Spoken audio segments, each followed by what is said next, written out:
having the answer to Black Country Blokes, in the fact that everything is men's mental health, disability, and life in general. Here, me, Kev and Lee, and my partner in crime is always Lee Captain. And we're joined by a very good friend, Emily Barney from Spartann Brain Gym, that she does in this very room here. Yeah.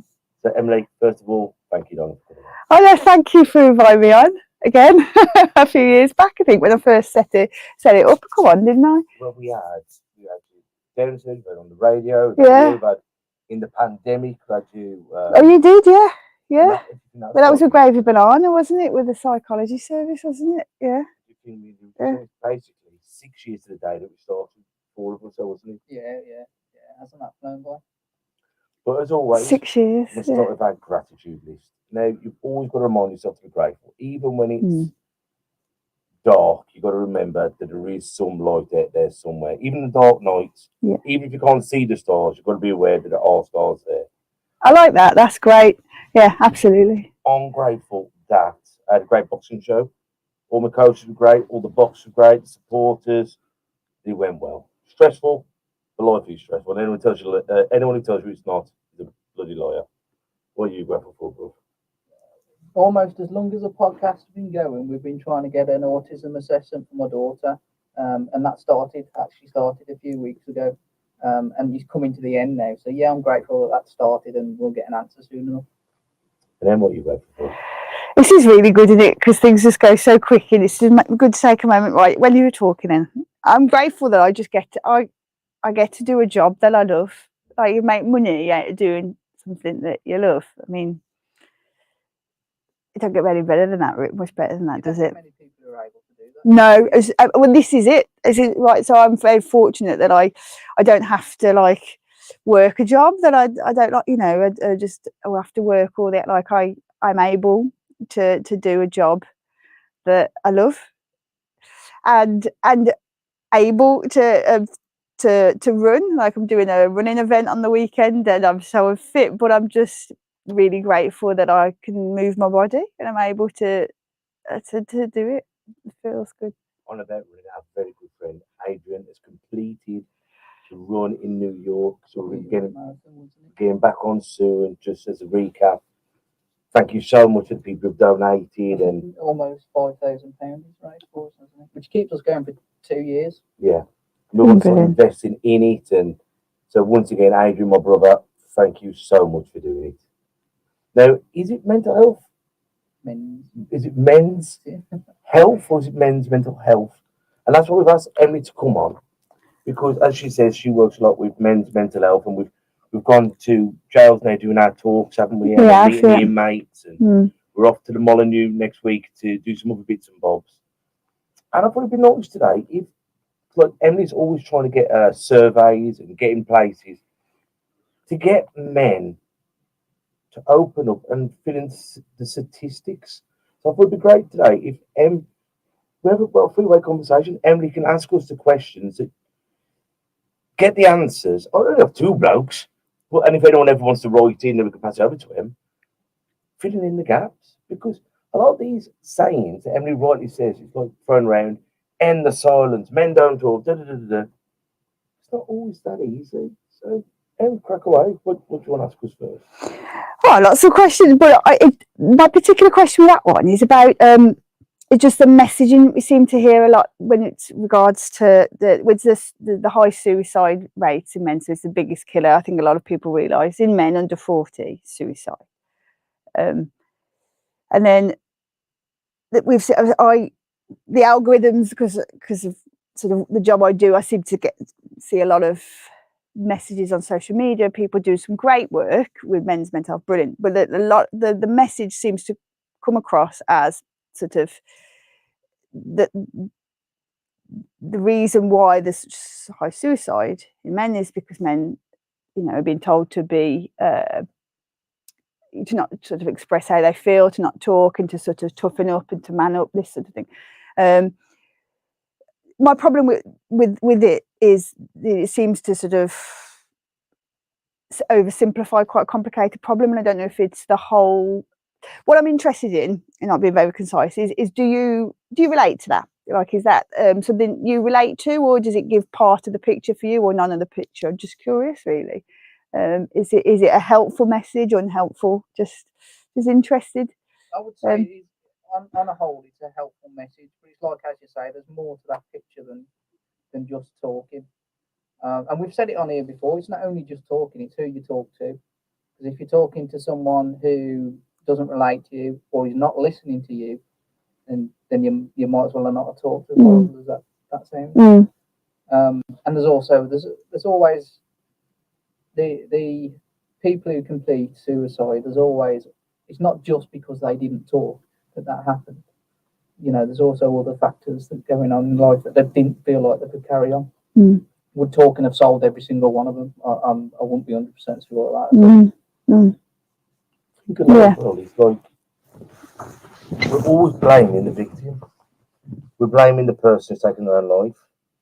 If a woman goes out in a miniskirt and boob tube and she's sexually assaulted, and you say, well, she shouldn't have been wearing that, people are outraged, going, how dare you tell a woman how she should dress to go out?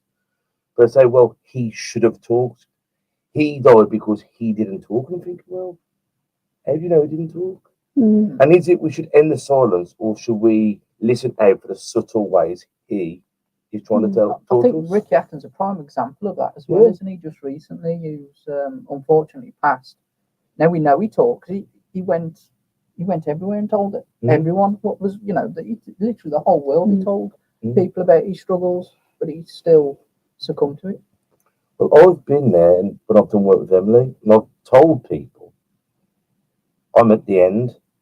I can't take any more on. I'm feeling suicidal, and it'll be, all right then, Kev. Well, anyway, and you go, I'm telling you, I'm broken. I need help, but because it's not my job to be broke, it's my job to fix. And people don't know how to take you unless you're doing your role, and that's when it gets wrong. And they'll go, the signs weren't there, but the signs are there. I'm going, I'm suicidal, I'm broken, I need help. It's some people aren't choosing to listen to it. It's also no matter how much we want to say the help's there, it's just not. I mean, we've got personal experience with that where people have cried out for help. We've tried to get them help, and you just get stonewalled left, right, and centre. And that's from you're from the wrong area, so we can't help you. I'm like, it doesn't matter where you live to whether you can get help if you're suicidal. It's complicated, isn't it? And I think that's why I was just wanting to ask you, because it just seemed to be this quite a simple message, and I don't know if, like, well intentioned, it's actually more unhelpful than helpful, or potentially harmful, or we're missing something by being. I suppose it has to be a simple message, because you only have a fine amount of time to get something across to someone. And if we went through what we've just said, people have switched off. What happened? So if the message you're hearing, or it's come across as it's a strength when this message finally lands, or it's a strength to sort of talk. Like, well, what does that mean for men who don't want to talk or can't talk? Like, or just don't want to. Like, what does that mean? They're not strong. Like, this is sort of something that interests me. We can't be masculine. We can't be feminine. We can't be. I was brought up with, it takes all sorts to make the world go round. Some people are stoic. They're silent. They've got the stiff upper lip. It doesn't mean he's any stronger than someone who's talking up. We're all different. You've got to find a way of the conversation starting, or comfortable silence to awkward silence, painful silence to relaxed silence. And it's knowing the people. It's allowing someone to fill their void and to have relatable people to talk. And I think that there isn't only one pill, one shoe size fits all. You've got to find the ways that work. But I think there's underfunding, under-resources. And it's, if you don't fit this, then you're not going to be helped. Like something as soft as when people are in crisis and they get to A&E. Anyone who's been to A&E knows how chaotic it is. Never mind if you're having a mental wobble, how noisy it is. There's not even a bench outside in the rain where you can sit. I also think it comes down to, because you do get people who are stoic and you don't think you're going to talk, but I've seen it with my own eyes. You can get anyone talking. It might not necessarily be about mental health, but you can, no matter how stoic, strong you are, you will get them talking And even talking to someone, even if it's not related to your struggles, it can break that barrier, can't it? Yeah, but then once the barrier is broken, a conversation's great. What do you do then? Yeah. And that's the problem is, what do I do once I've got you talking? Mm. And you go, oh, I've carried out for 25 years and thank you. All right, then see you later, get on with your life. Oh, well, am I cured now that I've opened up about that? Yeah. And that's the problem. And I think we expect, I should be feeling better, but there's no pubs anymore where people go on a Friday, Saturday and just shoot fat and have a laugh. People can't afford it, so people drink at home. There isn't. Where do people go? But my wife works from home a lot, and she said she's really struggled because people don't just talk around the photocopy no more. People don't talk. It's all online. Yeah. You don't just sit there and have a rattle about piffle. We need that as a human species. You know what I mean? To just bond over bollocks. You know what I mean? And it's when you are navigating life and you're bouncing off people's reactions and impulses and you're getting a vibe when you just sat there thinking, I'm the only one who's suffering here. Am I failing because I'm the only one who's failing at being a dad or as a husband or at work? And if you go, no, you're sod, we all have, thank you, I needed that. Do you agree with that, Em? Yeah, absolutely. It's connection, isn't it? And interaction, we need it. We're like more connected than ever by our phones, but less in some ways, in many ways. I do think though that I see my son who's grown up with not the same amount of connection through going through COVID, through doing all that, through being online more, and I hear him every night laughing his head off playing his computer games with his cousin. So I think some of it is that us our age are not used to that side of it, whereas they will be more used to it. So is it going to have the same effect on them as they grow up than it does us now? But I've always just think that you don't know how true it is. It's all on statistics. Because like men are losing their virginity at 30. That doesn't surprise me, to be honest. So you're not having that you're losing your virginity at 30. You're not getting a job. You live with mum and dad. You can't rent. You can't. But you're not even getting a paper round, a glass collector. So you're not learning how to finance money. You're not learning how to chat up someone. You're not learning. Thinking in your teens and in your 20s is when you should be making mistakes because you learn from your mistakes. When you start making those relationship mistakes in your first and 40s, or you're getting too drunk and you're thinking, you're a hairy ass man, you shouldn't be doing that now. I still do, but it's. I don't think you ever stop making mistakes. I'd be more upset if I did, to be honest. But I mean, how to be a man or a woman, mistakes. But you're basing that on how to be a man, how we are and how we were brought up. That's changing. There's no doubt about it. So that hopefully they will change with that time. Maybe, but how can you react to being a man unless you're around other men? I mean, I run a boxing gym and I see it, and I see it's a weird and wonderful world. And I'm saying to them, what are you doing with yourselves? And it's, when I'm not here, well, I run a boxing gym, so they're actually doing stuff, but you talk to their brothers, we're playing on FIFA, and we're playing this, and we're meeting girls on Tinder, or I'm thinking, if I buy a second-hand car, you know what I mean? She's pretty reliable, been rear-ended, but she'll get you there. And I'm thinking, how we met people, they're the same age as him, but we're from the same generation of how we met and forged relationships, and then being a parent and having those children forging relationships digitally.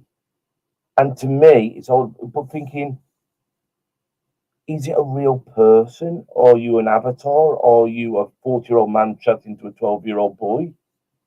Because your kids are the same age as ours. How do you feel about it? All the digital revolution and connection with people? It's it's a difficult one. You have to sort of be very intentional whenever you're thinking about it, because you could drive yourself nuts, couldn't you? And you could sort of overthink it, and sort of, it's like anything, I suppose. You can do that with your kids. Yeah.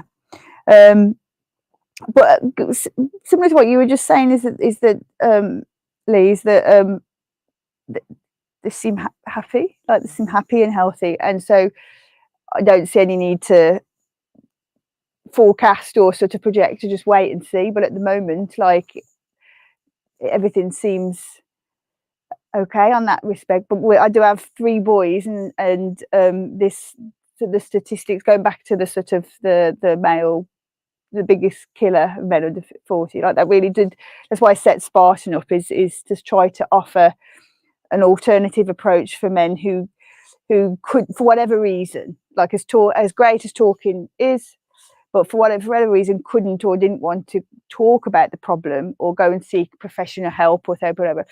What else, you know? So that was the whole sort of angle, and sort of that's where Spartan comes in the mental fitness training, is what this idea of doing mental exercises to strengthen your prefrontal cortex and your ability to reason and problem solve, and sort of have enough control over the emotional centers in your brain to make better decisions to cope with the stress of life. And then I was just interested in like, what is it about being a man, particularly as I'm raising 3 boys, like what is it about being a man, particularly in perhaps a certain stage of life where the pressures are on, the pressure to provide, or you don't go out, there's not as much time with friends or to do the things that you like hobbies or whatever. That sort of messy middle, you know, that was age that I guess we're all in like our 40s with kids, and then sort of parents who are getting older, that sort of age where, but particularly for men, the pressure to provide, I don't know, or you tell me, sort of being a man, but there's something I certainly felt that, you know, especially once Alpha, my middle child, was born, and I've worked every hour under the sun to try and provide a better life for them. Yeah. But when my daughter come along with her disabilities, that changed me totally, because I realised being at work, I was going to miss time with her as it is, and she's not going to have the longest of life. And realising how important it is actually just to spend time at home, spend time with them. And it's funny because you may have less money. We all got less money at the moment with the cost of living, but you get on. Yeah, you get on. So I lost that fear, really. Yeah. But not everyone has the same situation. I can imagine there's a lot of people still who fear lose. So I wouldn't fear losing my business now. I'd just pick myself up and go again. Yeah. I don't want to, but yeah, but you know you can. Yeah, if I lost the job, it'd be okay. Fine.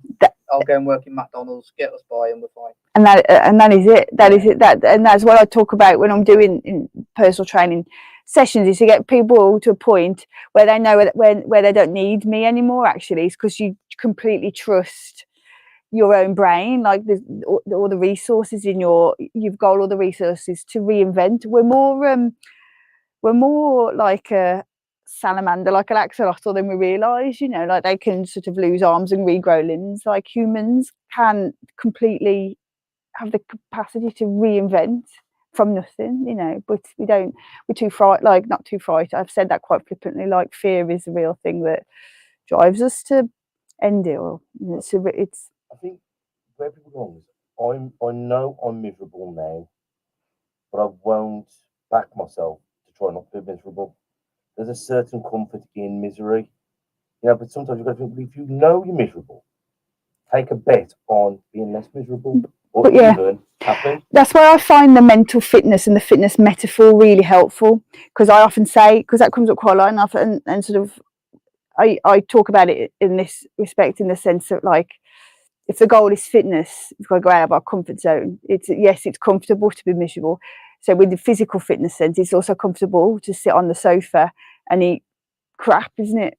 Right? That's comfortable. But if the goal is fitness, we've got to start sort of getting out of our comfort zone and putting some effort in, like, to do something different, you know. And it's exactly the same with your mental fitness. It's being vulnerable. Like, it takes courage to be vulnerable. And I think I saw a post today actually would just hit the nail on the head, like, experiencing joy is the biggest vulnerability, you know, like if you can feel, because you know, allowing yourself to feel good, you know, without sort of thinking like it's going to, like, sort of fluke something, you know, or is it just sort of letting go and just feeling joy, you know, that's vulnerability, but that's sort of takes courage and that's strength, and that's getting out of your comfort zone. when you feel good, our brains perform at their best. They release these feel good chemicals. It calms your amygdala down, or emotional centers, and our brains can perform better. So that's what I do in, at the bottom line, and what I do in the mental fitness personal training is just getting your brain, using your brain's natural neuroplasticity to get good at feeling good, you know, strengthening your positivity networks, you know. What's a quick way of like saying like feeling good? What's a good tip you've given on to listening this? Say again, Kev, sorry. What's a quick way? If you're sat there now listening to this, what would you say a quick way? Is there a visualization, or is it thinking about something happy, listening to music? There are so many ways, like, and I would not tell you as the trainer, because then your brain's not putting the effort in. Your brain's, there's no wrong answer, right? That's the thing. There's no wrong answer. Anything that makes you feel good, right, is the right answer. But it's got to be your brain making the connection and coming up with the idea, right? Does that make sense? So it's like it could be absolutely anything, right? Like we could like all go up at him and just sort of do 60 seconds of star jumps. Like, you know, you just get the blood flow into your brain. Instantly you'll feel a bit better, because the blood flow, our brain is an organ, it needs oxygen. You want it to perform better and feel good, get some blood flowing through it. So raise your heart rate whilst the kettle's on. Put some good tunes on instead of listening to crap on the radio on your way to work. Put some, I've got like a soul track that I put that on, and like it instantly brings me back to, yeah, instantly, like instantly. Turn off the shitty news. Sorry, turn off the news. Turn off the news and start like daydreaming about possibility. You know, and use this thing. Just it's just at your fingertips. Sit and do what we've just done at the start. Now, thinking about the things you're grateful for. It can be difficult. I mean, like, I've had a very absolutely. And when you are depressed or you're going through grief, it is very difficult to. But it's trying to. And someone who's going through. It's very difficult, but it's trying to grab onto, as I say, it's embers. I tell you why it's difficult. And again, using the fitness metaphor, your brain is neuroplastic. If you're using certain circuits, they'll grow strength in those. So if you're thinking negatively, you're going to be good at feeling bad, right? So you're never using those circuits about feeling good, right? So if you want to feel good, it's going to take effort, because like those circuits aren't strong, you're not using them. But it's only like the same of like if you've never done a press up before, and then the personal trainer goes, go and give me 10 press ups. It's like, you can't do it. You have to train it, you have to exercise it. But regular sort of getting the reps in, like, it doesn't take long, and you can do 10 press ups. It's the same. It's exactly the same with your brain. Get the reps in, and it'll get easier. But yes, absolutely. If it's been a long time. It's one positive thing per day. So, yeah. And like I do this thing called mental press ups, which is just simply thinking something that's been good, right? And I said people, like, see if we can do 10 reps, right? Like, I say the good technique is to bring the bar right down. People go way too high and then can only do like 1 rep. I said, no, bring it right down. And some days the bar needs to come down as low as I took the bins out.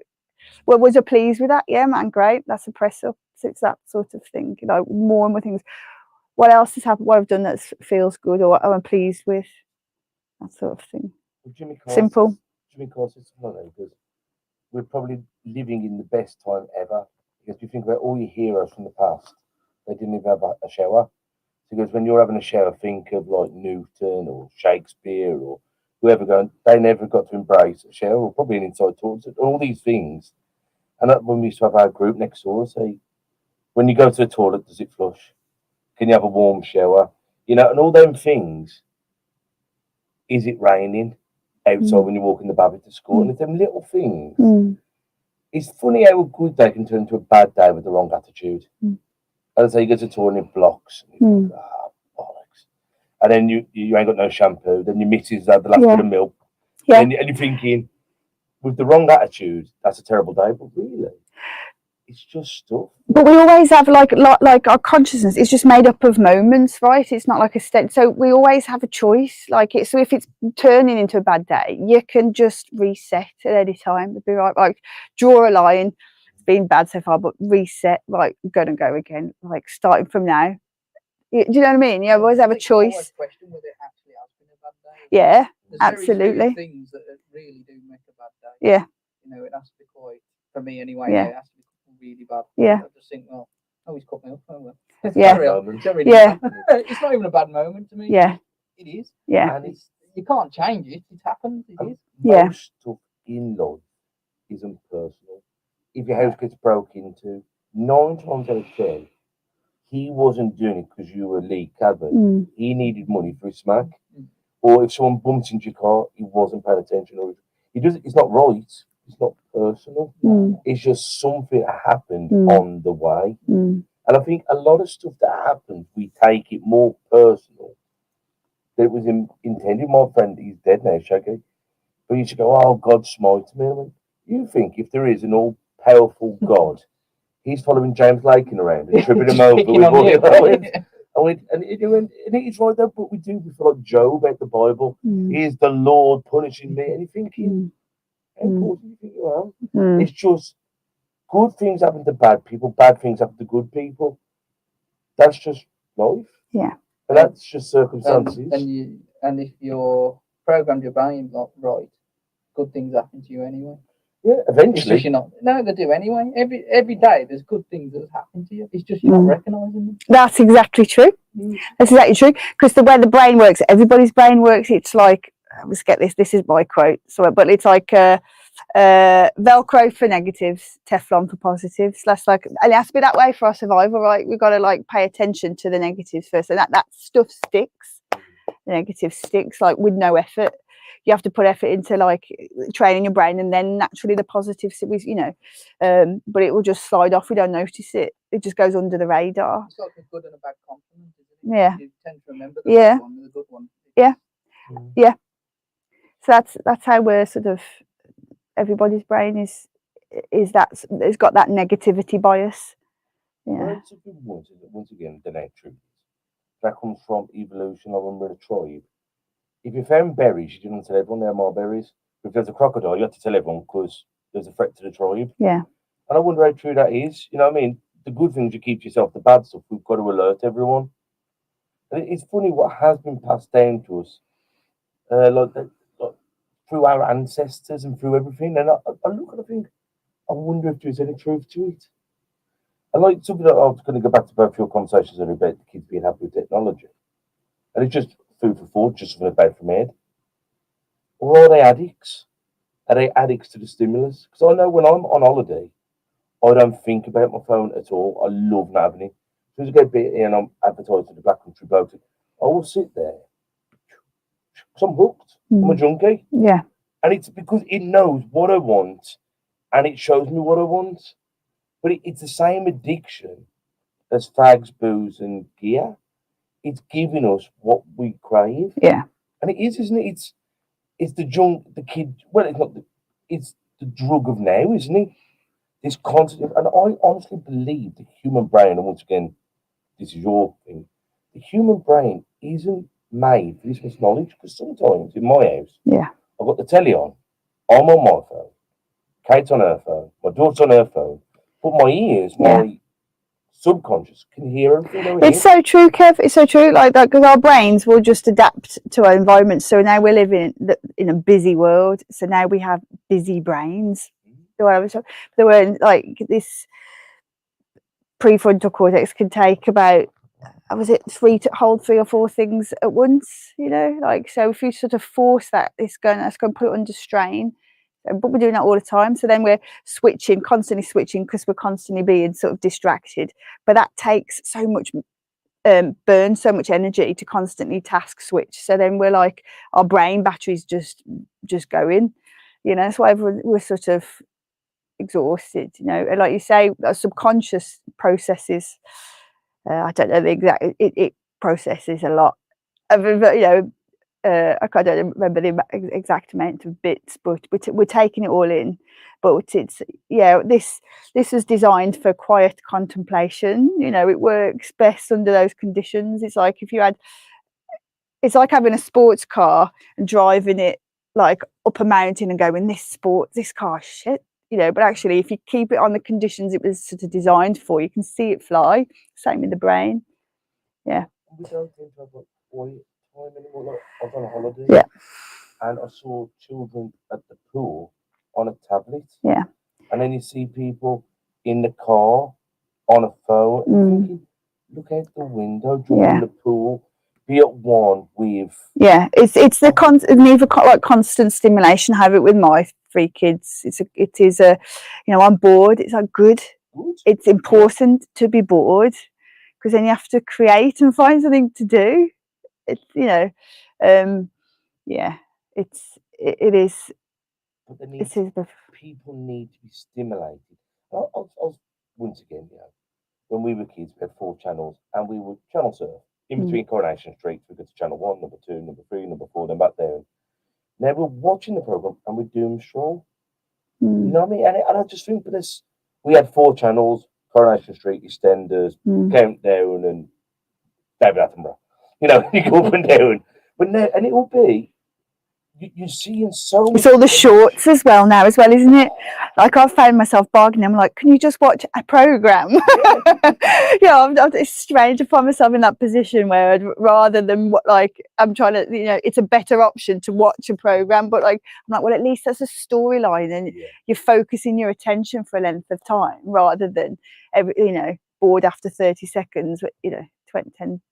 It's these quick dopamine hits, isn't it, without effort, that is really destroys the brain. It's really not great. It's What do you think about that? Because you know, like these fast dopamine, but it's not like you do 10 press ups and you go, you know, like you did today. See, you've worked over the last 3 months. You're looking really well. Thank you. It's taken me 3 months to just like your post, or I don't like your post. I think it's a lot for the dopamine, the ego of people as well, isn't it? What's your impact on the human brain with all this? What do you think? Well, it's just frazzled, isn't it? But like it actually doesn't take long to sort of, if you're talking about dopamine, it doesn't actually take long for things to come back up. You know, if the dopamine's being depleted,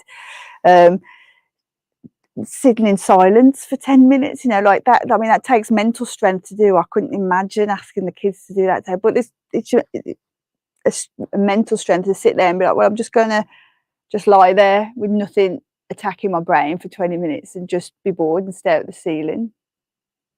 It's really good for your brain, you know, or doing something effortful that you don't want to do is really good for your brain, you know.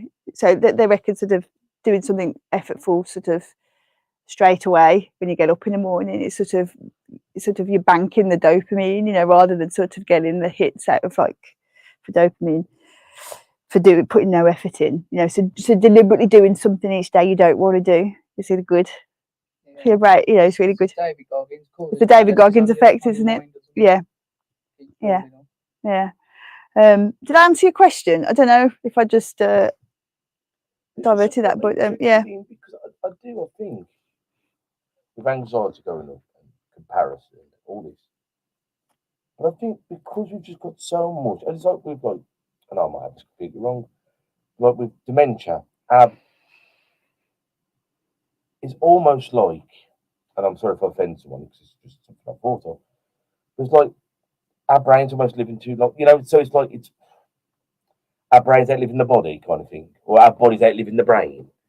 And it's like that with our minds now.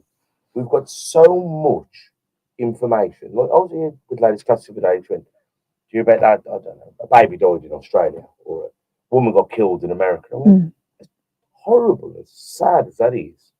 What have we got to hear about it? Yeah, it has no, like, I can do nothing about it. Yeah, absolutely. Yeah. And it has no value, does it? Yeah. Our news used to come from, we're working in the field together. Yeah. Yeah. The king died when 3 months ago, but it's taken me that long to tell you. Yeah. And then our news was in the factory. You'll never guess what. Trevor's died. Let's have a good prayer for his wife. Yeah. To every single thing is reported, and most of it you think, well, and then that's why you have to be really. That's why you have to be really disciplined. Like when talking about mental fitness, but if the goal is fitness, like with physical fitness, you have to be disciplined, right? Like when you get that sugar craving, I'm not going to go and reach. It's the same. You have to be really mentally disciplined, because it's so easy to just reach for that, like sugar craving of the news or like gossip or whatever. So you have to be mentally like, I ain't going anywhere near that, because that is no good. I'll do it For quite me. often. I'll take all the social media off my phone. Yeah. Because if Yeah. it's not on there, you can't use it. Yeah. Simple as that. Great idea. It So they're just it does just So when you talk about So when you go back to that question you were asking a few moments back about what you can do to feel good, there you go. That's a very simple one straight away. It'll feel uncomfortable for a few days or whatever, but you'll pretty quickly notice the difference. Well, I love it. I love it when I'm on holiday, not having them things. Yeah. You know what I mean? Simple life, isn't it? Simple. Yeah. You can know too much. It's knowing stuff, but some stuff you've got to do, and Yeah. You know what I mean? Yeah. Some stuff you've got to do. Absolutely. For your business, and you've got to do it. Yeah. But it's that's just where you've got to be more disciplined. If you do need to do it, you just do. You go on there to do what you got to do. That's right. Yeah. Well, guys, thank you ever so much for coming on. Thanks for having me on. We're going to hopefully get back into small public speaking together. I say we've been to a couple of jails now. Yeah. And I've really enjoyed it. I mean, yeah. Just getting in there and talking to the inmates. Yeah. And getting around and that's great. What they were doing, weren't they, in the jail with the to get the number in there? They would put that event on for us. Yeah. For the was the number there to reach, like with the rowing, weren't they? To reach. Remember? Died that year. That was it. Suicide. Yeah. I can't remember the exact number, but they're doing. But they had to get it. Yeah, they had to row so many miles, didn't they? It was like a high rock sort of thing, wasn't it? It was rowing, then it was weightlifting. It was great. And I loved it. Yeah, it was. I loved it because we were just walking around, chatting to the lads, bouncing off, and I knew people who knew them, and X, Y, and Z, and it was. They judged on the mistake that they did, but they're not. They're still a human being, and the people I've talked to who've been to jail, come out of jail, if we can try and rehabilitate these people, because eventually they're going to come out. When we just treat them like animals, and they've had a scrap, but they've done something, they've been on drugs. But if we can try and put the wrongs right, and they come out better than they went in, then I'll win the battle. And I think that's. Some people have had it tough. Some people have made silly mistakes. Which treat them as a person and not as a statistic. And I think that goes back to what we originally said with the mental health. I think sometimes, I remember when my wife had our baby, that nurse does it every day. It was our first child. I think it's the same when you're on the phone line saying I'm suicidal. That person who answered the phone, I do this for a job, you're frightened. And whoever's listening to this, out of those people, remember you're talking to a person. It could be their first time, their 100th time. But 9 times out of 10, they're a frightened person. So treat them accordingly. Keep your temper and be kind. If kindness was contagious, we wanted to spread like wildfire. Anything you want to say before you go in? No, thank you very much for having me on. I felt like saying I'll be back in a few more years. So it's a bit Arnold Schwarzenegger vibes like that, isn't it? Well, you will. No, you'll be back on it. Yeah, thank you. And if anyone wants to get in touch with you, what's the best way of getting in touch? Probably through Spartan. If you www.spartan.com. It's got 3 N's though. Spartan. .com. Yeah. Yeah, just email through there. That's great. Well,